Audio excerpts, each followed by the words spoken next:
اسماعيل يبكي. شو اللي صار يا جماعة؟ اسماعيل مطر يبكي يا جماعة.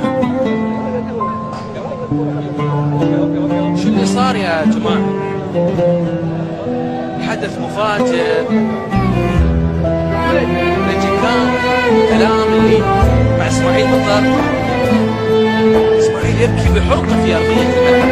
اسماعيل مطر يبكي بحرقة في أرضية الملعب. كل واس اسماعيل. شو السالفة؟ يا ساتر يا لطيف. اسمع حد يخبرنا شو السالفة. شو اللي صار؟